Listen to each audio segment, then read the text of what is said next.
So here is something that should not be possible inside an institution this old. On a Thursday evening in August, in a private sitting room at Windsor, a king sat down in front of a cream-coloured folder with 4 words printed across the front of it, and before he reached the bottom of the first page, he had read the end of his own wife's royal life. Prince William and Catherine put that folder there. Inside it they had written one rule, and the rule says that when Charles dies, the household around his wife dies with his reign. No second royal court built around Camilla, no inherited staff, no inherited offices, no press operation, and no assumption that Clarence House carries on as a royal headquarters with her name on it. Charles did not argue. He did not raise his voice or send anybody out. He read to the end of the page, sat back in the chair, and asked for his wife to be brought upstairs. By 7:10 that evening, Camilla was sitting in front of the same sheet of paper, being told by her stepson what she is going to be after her husband is gone. And underneath that first page there was a second sheet she had not seen. 3 words at the top of it, and beneath them a list of names. And Camilla's was not the only one on it. That second sheet is why this is not the family row everybody assumed it was, and I am keeping it in my pocket until we get there, because handed to you now it is a heading on office paper, and you will walk straight past it. If you want the whole of it, the wording, the names on that second page, and the sentence Catherine said out loud that took the Queen Mother model apart in front of the King, subscribe and put the bell on now. Because the last 10 minutes are where this stops being about Camilla at all. There is a cream folder in this story with 4 words on the cover, and everything I'm about to tell you comes off the pages inside it. I'm Harold, and somebody has been letting me read around the edges of it for a fortnight. You are getting the pieces laid out the way I read them. By the end of this, you will have the evening it was decided. Down to the minute. 6:25 when Charles walked in. 6:31 when he understood what he was holding, and 7:10 when Camilla walked into the worst hour of her life in that family. Let me start where Charles started, because Charles walked into that room with no idea. Windsor Castle, Thursday the 13th of August, 2026. The note in the King's diary described the meeting as future transition arrangements. Quick note before we continue, everything I dig up that doesn't make it into these videos I put into a free weekly letter. Join more than 10,000 royal insiders at crownletter.com. The link is in the pinned comment below. If you're watching on your TV, just point your phone at the QR code on screen. Anybody who has worked in that building will tell you what that phrase covers. Diaries, staffing, patronages, moving to another office when somebody retires. The sort of thing you sign on the way to something else. Charles came in at 6:25 expecting an administrative conversation and found his son and his daughter-in-law already sitting there waiting for him. Between them on the low table was the folder. Cream card, no crest. 4 words across the front in a plain typeface. The next reign household. Charles sat down. He looked at William, then at Catherine, then back at the folder, and he waited for one of them to open it. William did not touch it. Catherine did. Hold on to that movement because everybody who has described this evening to me stops on it. Catherine opened the folder and turned it round so the King could read it, and that told him something before a word was said. This had not come out of William on his own. Charles read the first page in silence. Nowhere on that page does anybody say Camilla loses her title. Nobody demands she disappears. Nobody attacks her marriage. Nobody uses her name at all. The language is colder than that, and colder is worse, because you cannot argue with it in front of an audience. One sovereign, one working household, one centre of royal authority when the next reign begins. Read like a filing clerk, that is housekeeping. Read like a man of 77 with a cancer diagnosis that Buckingham Palace announced in February 2024 it is something else. And Charles got to the consequences before the bottom of the page. If he dies before his wife, there is no second royal court built around his widow. No palace machinery passing to her the way an estate passes to a beneficiary. No communications office answering to her. No permanent staff attached to her because they served the last reign. No assumption that Clarence House goes on being a royal headquarters with her name on the letterhead. Camilla stays family. She keeps her lawful status, and nothing in that folder touches it. She does not keep the machine. Let me give you the word properly, because the whole argument lives inside it. A royal household is not a house. It is the staff and the structure around a member of that family. Private secretaries, the people who decide what goes in the diary and what gets refused. The press officers who put out a line when a newspaper calls, and an address to run it from. Get one, and you are a working part of the institution. Lose one, and you are a private individual with a famous name who has to ask somebody else's office for a car. Camilla has had one of those for 20 years. William put a page in front of his father saying she has one for exactly as long as Charles is alive, and not one day past it. That was the announcement Charles never expected to hear from his own son. And it did not start with William. Everybody assumes they know the shape of this. Diana's son, Camilla's stepson, 40 years of history, a man in a position to settle it at last. That is the story people want. And it is the wrong one. 3 days earlier, at Kensington Palace, Catherine was reading a briefing. She had asked for a paper on how previous royal transitions were handled, the way anybody preparing for a job that arrives without warning would ask for it. Most of it was routine. Offices moving, mourning arrangements, the date the diary restarted, the patronages and the mechanism that carried them across. Then she reached 1952. King George VI died at Sandringham in February of that year. His elder daughter came home from Kenya as Queen Elizabeth II, and his widow became Queen Elizabeth the Queen Mother, moved into Clarence House and stayed there until she died in 2002. 50 years of one woman in a royal residence in London, with her own staff, her own diary, and her own household, through the first half of her daughter's reign. Catherine read that section twice. The second time she stopped on a phrase somebody had put in the margin without thinking about it very hard. Queen Mother precedent. Precedent in an institution like that one is an instruction. Somebody writes it into a briefing note, and 20 years later a room of officials reaches for it in the middle of a national funeral. She looked up and asked what that precedent would mean for Camilla. The answer came back in the flat. Reassuring register these men use when they are describing something enormous and hoping you will not notice the size of it. A surviving consort could continue public work, keep a household, keep her patronages, and stay surrounded by people who have worked for her for years. Catherine listened to all of it. Then she asked the question nobody in that room wanted to be the one to answer. Would Camilla have her own household?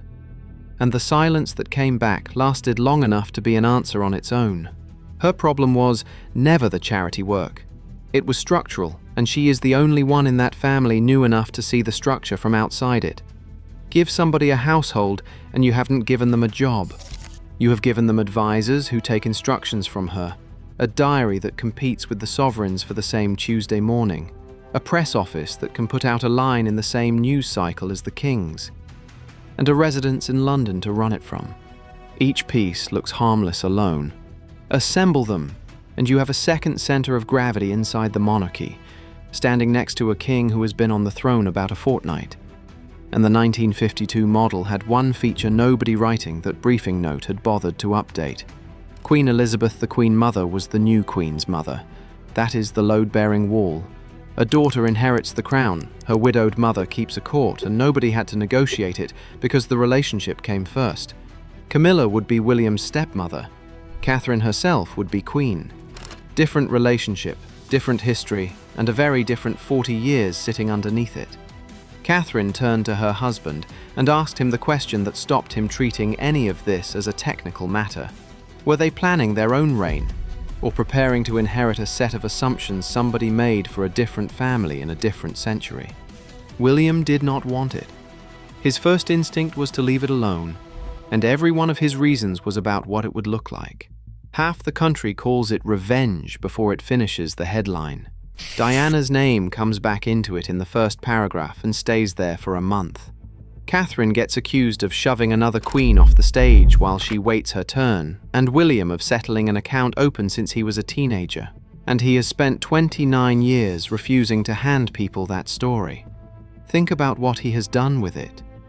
His mother died on the 31st of August, 1997. He was 15. 6 days later, he walked behind her coffin down the mall with 1 million people on the pavement watching him do it, and he kept his head down and his face still, because that was the only thing the men running that institution would let him do for her.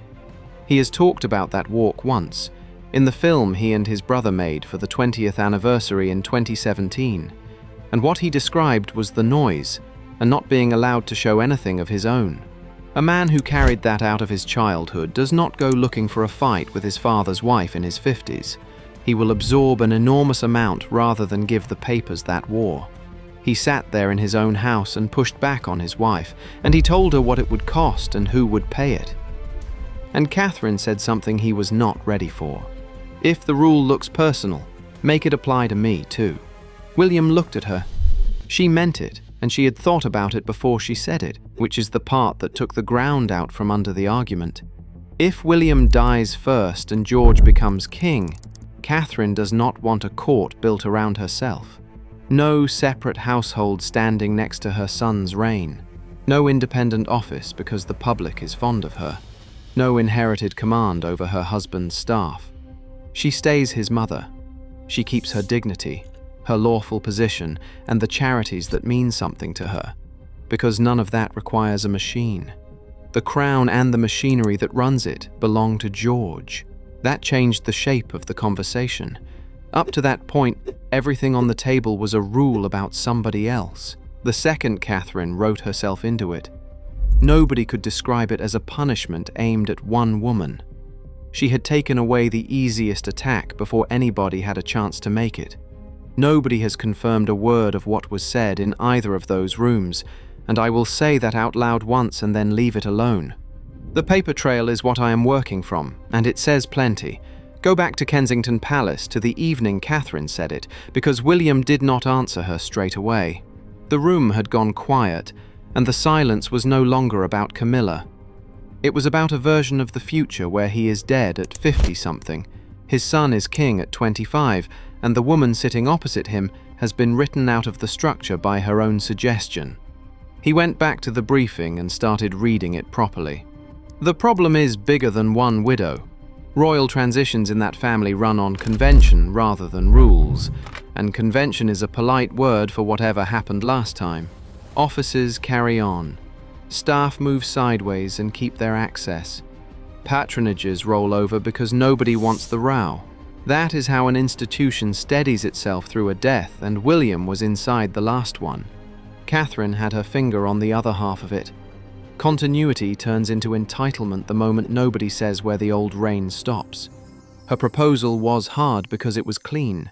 A surviving consort keeps the personal things. Title, dignity, family standing, the causes.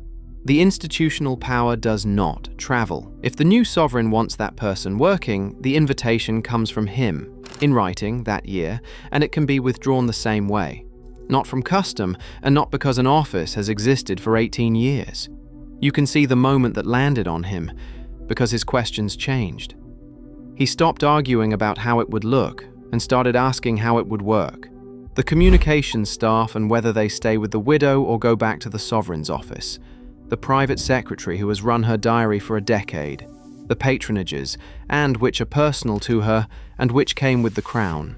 Whether a royal residence can stay attached to the previous court without turning into a second head office. None of the answers were tidy, and one more thing decided the timing.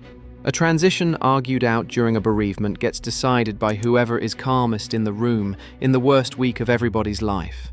Promises get made at funerals, and nobody in that family has ever gone back on one, which is the problem, because a promise made at a funeral carries the weight of a deathbed and none of the thinking.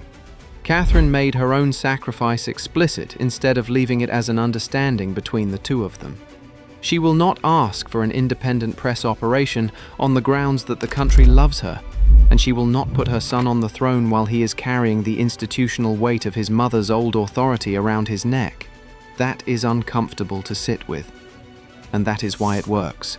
William knows what his wife is to those 3 children, and he knows better than almost anybody alive what happens to a boy who loses a parent while the apparatus grinds along around him.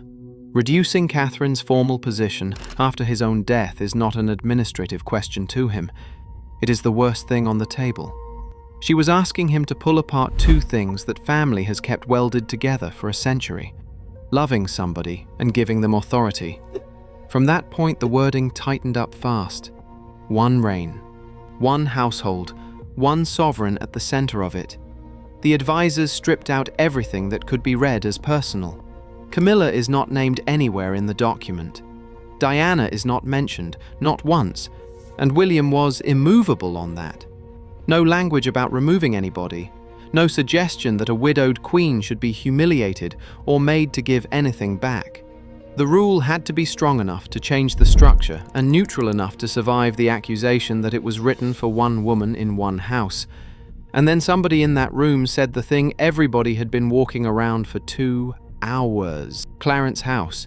The temperature changed again. A residence can be a private home. A residence can also be an operating base, and the difference is not the building, it is who gathers there. Staff reporting in every morning, guests received, charities meeting, the diary getting made at that address. A former queen's public identity can go on living in a building like that for 30 years after the reign that gave it to her has ended, and Britain will treat it as a royal address because it looks like one. Charles has known that house as his grandmother's since he was 4, and he ran his own working headquarters out of it for 20 years before he became king. According to reporting across the last few years, he and Camilla have stayed in it rather than moving into Buckingham Palace at all, with the palace tied up in a reservicing program that runs to the end of this decade. That is where they live and where the work gets done. William did not answer when Clarence House came up. Catherine watched him. The advisors waited. And that was the moment he understood this could not be settled quietly among staff and produced later as a finished document. His father was going to hear it from him, in a room first. Somebody sent the note through to the king's diary. Future transition arrangements. Windsor, Thursday evening. Charles was given no reason to expect what was coming, and William wanted it that way because he wanted his father to read the principle before he heard anybody else's interpretation of it. By the time that folder was ready, a question about a briefing note had turned into a rule capable of reshaping every reign after this one. One thing was still unresolved when they got in the car: Clarence House. And Charles asked about it first. 6:30 at Windsor, and the king had reached the bottom of the first page. He looked up slowly. William was sitting opposite him with his hands folded. Catherine had the folder open in front of her, one hand flat on the second page, keeping it where it was. Charles was not angry. His first reaction was disbelief, the reaction of a man who has read a sentence twice and is waiting to be told he misunderstood it. This is about Camilla. William answered him carefully. It affects Camilla. Charles held his eyes. That is the same thing. And Catherine spoke before her husband could get another word out. No, it is not. That unsettled Charles more than a row would have. His daughter-in-law contradicting him flatly, in 4 words, with her hand on the paper, is not a thing that happens in that family. He went back to the page. A new reign begins with 1 sovereign, 1 central household, 1 chain of institutional authority. A surviving consort keeps her personal dignity and her standing in the family, and no office, residence, or staff structure carries on by automatic right. Let me do the second word and then I am finished with the vocabulary. A consort is the husband or wife of the monarch. No constitutional power of their own. No red boxes. No right to be told anything. Everything a consort has comes from the person wearing the crown. So when the crown moves, a consort is holding an empty hand and waiting to be told what happens next. Charles stopped on 1 line. Then he asked the question his son had known was coming since they drafted it. And Clarence House? Nobody answered straight away, and that pause had 50 years in it. Clarence House is not another royal address to Charles. The Queen Mother moved into it in 1953 and died in it in 2002. and he grew up with his grandmother sitting in the middle of London as a permanent royal force, with her own court and her own diary. He watched a widow stay important for half a century without once threatening the woman on the throne. His son was about to tell him the model is finished. William looked at him directly. Nothing is automatic. Charles did not move. Not the house, not the office, not the staff, not the institutional role. He put those down one at a time, and that was deliberate. Charles had always known his son would build his own court. Every king does. He had never considered, in 50 years of thinking about the end of his own reign, that the previous queen's structure might end with the previous king. He leaned back in the chair for the first time, and then the conversation stopped being constitutional. And if I am not here to protect her? That question changed the air in the room. The monarch went out of the man, and what was left was a husband of 77 with a cancer diagnosis, reading a document about the world after he is dead. William's face softened. His answer did not. She will not need protection from us. Charles looked at him. Then what do you call this? William took a second before he said it. A boundary. Silence after that. This is the cruelest hour anybody has put that man through. Charles waited longer for the crown than any heir in British history. He got it in September 2022 at 73, and 17 months later Buckingham Palace told the country he had cancer. Now he is being asked to picture the day the crown has moved on again, with his wife alive inside a monarchy that belongs to nobody in their household. Then he turned to Catherine. He had been talking to his son up to that point, working on the assumption almost everybody makes about her.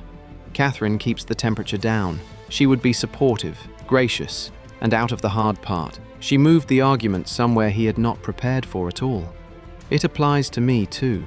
Charles stared at her. That sentence did not fit anywhere in the explanation he had been building in his head for the last 5 minutes. She said it plainly.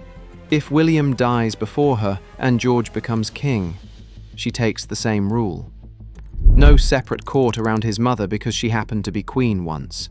No assumption that her husband's staff stay hers. No permanent institutional voice next to her son's throne. Charles listened without interrupting once. And that is what made the document impossible to dismiss. It stopped being a restriction written for Camilla the moment Catherine put her own name inside it. Then she gave Charles the line that stopped the room. My son should never have to inherit my authority as well as his father's crown. Charles looked down at the folder and said nothing. No explosion. No dramatic refusal. No ordering anybody out. He sat back in the chair, and William did not fill the silence, which took some discipline. He could disagree with the boundary. He could worry about his wife, and he does. He could no longer say the rule existed because of Camilla, because the woman across the table had signed away the same future for herself before he walked in. Some of you have been with me a while, and the last one I put out was about a school gate in Berkshire, and what happened when William found out that a room of adults had decided to punish his 8-year-old for standing in front of his sister.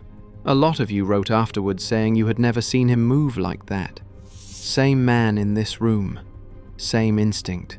The one that puts him between a person he is responsible for and the machine about to process them.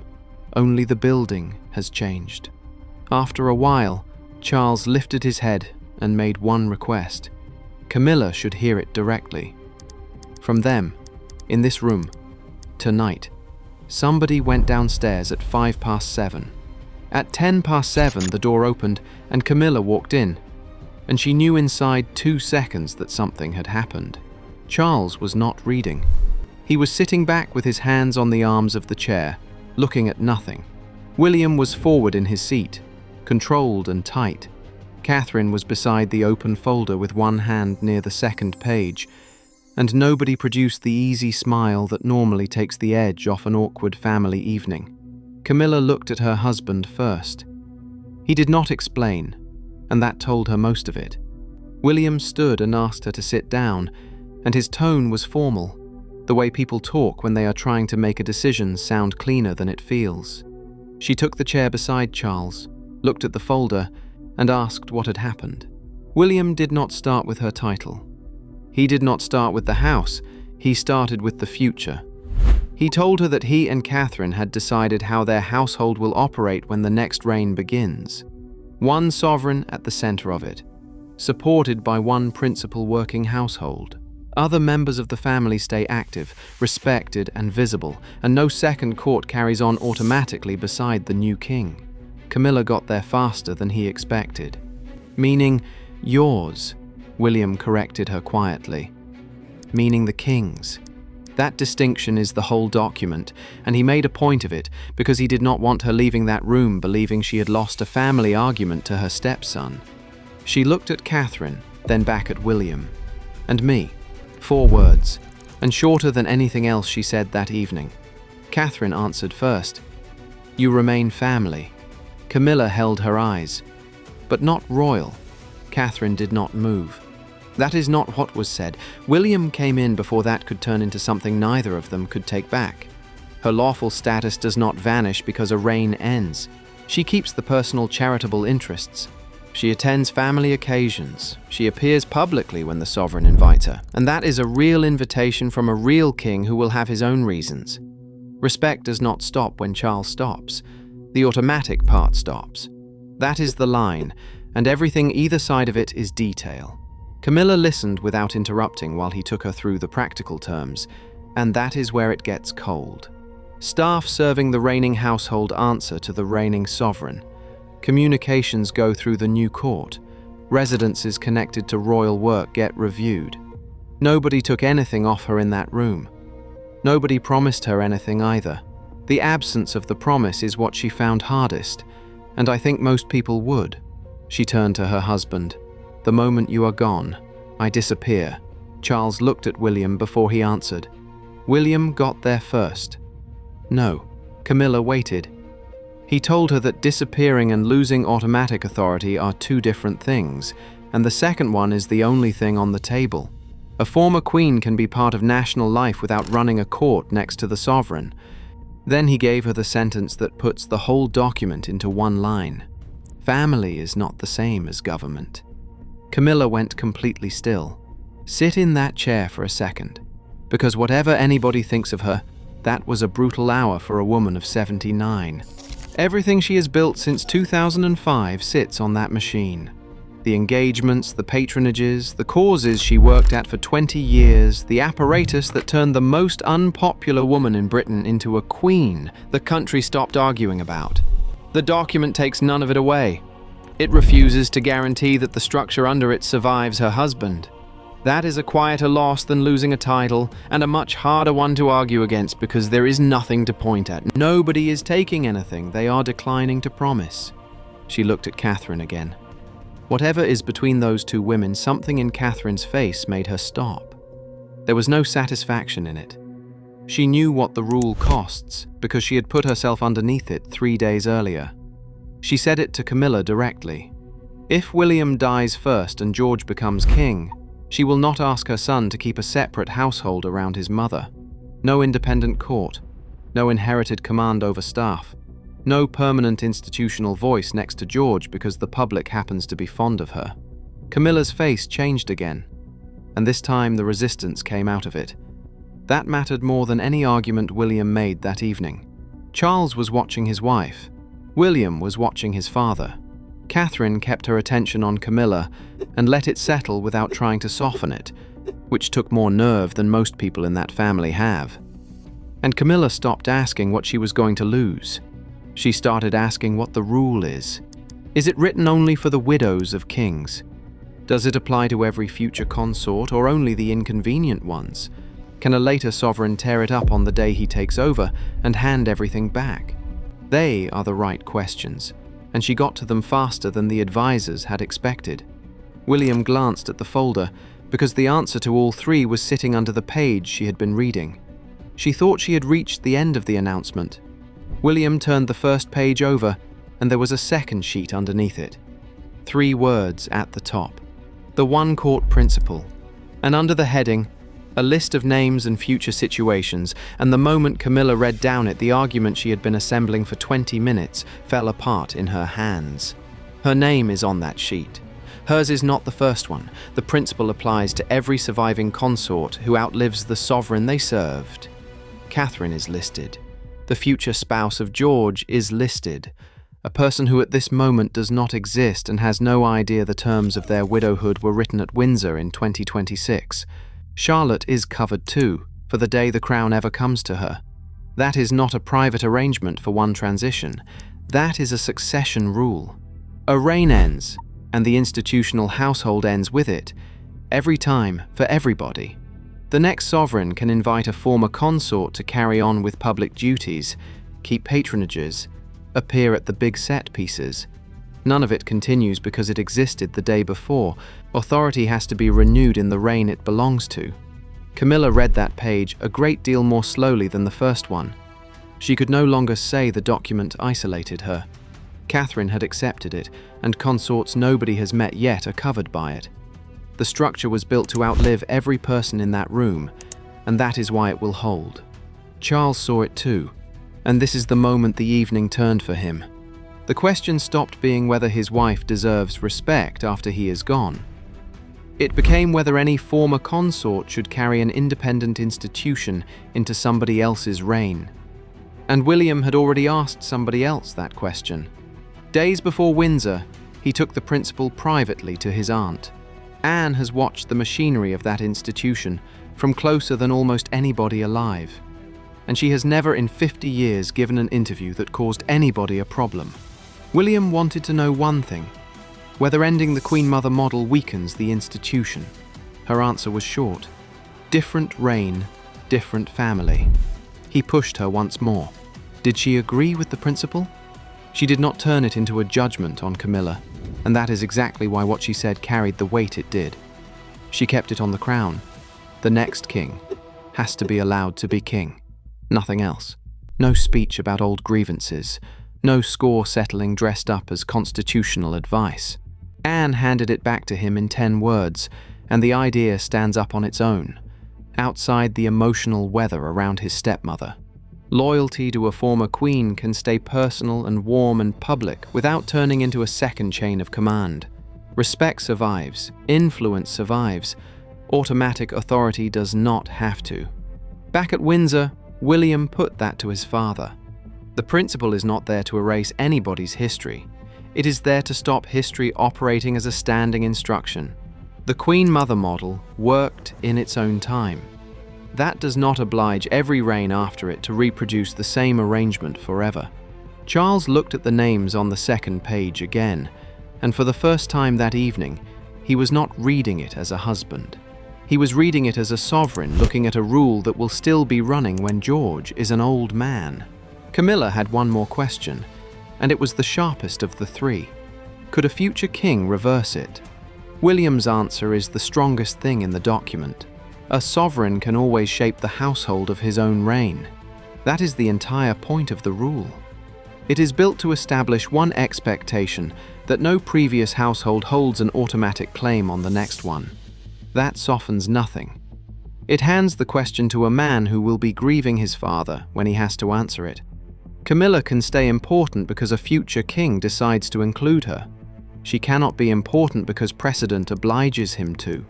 Charles closed the second page and held his hand flat on it for a few seconds. Nobody spoke, and then the evening came apart. Camilla stood up first. Catherine followed. No slammed door, nothing anybody could describe to a newspaper as a scene.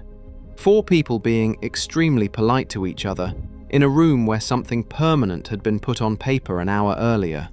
William expected his father to end it there. Charles did not.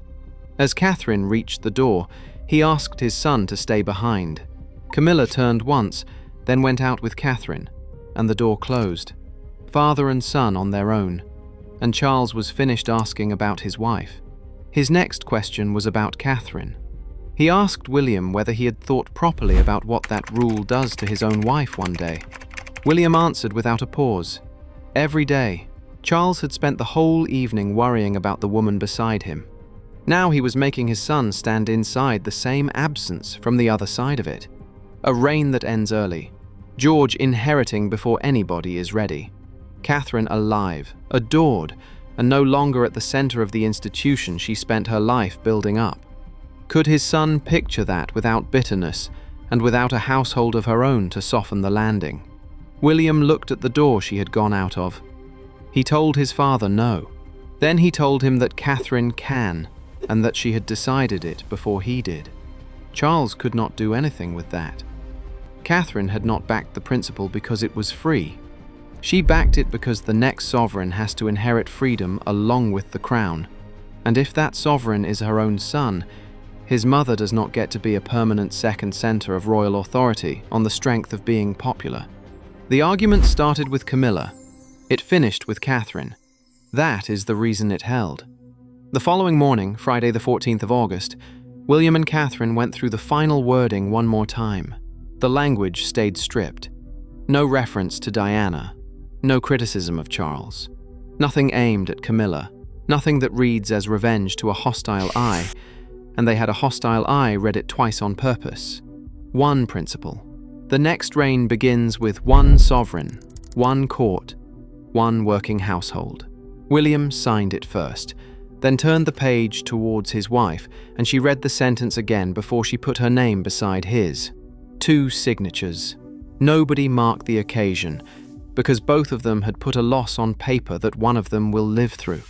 For 70 years, this institution has carried the memory of the Queen Mother as proof that a widowed queen stays one of the most visible figures in the country long after her husband's reign is over.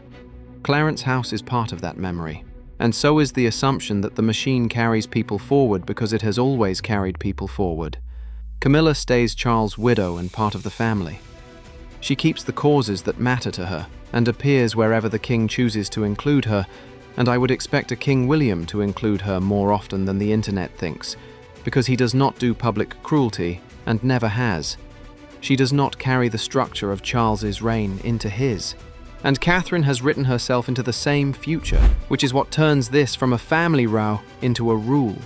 Popularity will not exempt her, and 25 years beside a king will not buy her a second court next to her son. One reign, one sovereign, one household. Now the part nobody in that room can control. None of this has been announced, and Britain has been through this exact question in public once before, and most people have forgotten how it was settled. In February 2022, on the 70th anniversary of her accession, Elizabeth II put out a written message to the nation, saying it was her sincere wish that when her son became king, Camilla would be known as Queen Consort. The BBC led on it for 2 days. That paragraph did more for Camilla's position than 17 years of engagements, because it came from the one person in Britain nobody was prepared to argue with. Look at what that message was. A reigning sovereign reaching forward into the next reign and settling the standing of the woman who would be there when she was gone. That is the mechanism William and Catherine have taken away. The document they signed on the 14th of August says the previous reign does not get to decide the next one. It applies to a briefing note from 1952, to a message from 2022, and when their own turn comes, it will apply to them, which is the only reason either of them can defend it with a straight face. The country has never seen the folder. For 20 years it watched a woman being carefully established by the late Queen, by her husband, by every palace office in London, as a permanent fixture. That work was done in public. The undoing of it took an hour on a Thursday evening, by 2 people who never raised their voices. Charles walked into that room believing he was signing off on staffing. He walked out having seen the monarchy after him. That is why the silence in that room matters more than any argument would have. For a few minutes, an old man who waited 70 years for the crown sat and looked at a future where his authority has ended, his son's has begun, and the woman he spent 50 years fighting the country to protect is outside the structure, waiting to be invited in by somebody else. Think about where he learned to be frightened of that. There is a photograph most of you have seen of 2 boys walking behind their mother's coffin in September 1997. Everybody looks at the boys. Look at what was around them. By then, Diana had been through the version of this that nobody writes rules about. In August 1996, at the divorce, she lost the style Her Royal Highness. She kept her apartments at Kensington Palace and the charities that would have her, and the machine The private secretaries and the press office and the standing to speak for anything went back to the family she had married into. She had 13 months after that as the most famous woman on earth with no institution behind her. The men running that building learned nothing from it. They wrote no rule and changed no precedent, so the question could land on the next woman in the same position with the same absence of an answer. Her son has written the rule. He has written it so that it lands on his own wife and on his son's wife and on a woman who has not been born yet, which is the only version of this that survives contact with the public. If you'd like more of this, I write a free letter every week. Join more than 10,000 royal insiders at crownletter.com. The link's in the pinned comment. If you're watching on your TV, just point your phone at the QR code on screen and I'll see you there.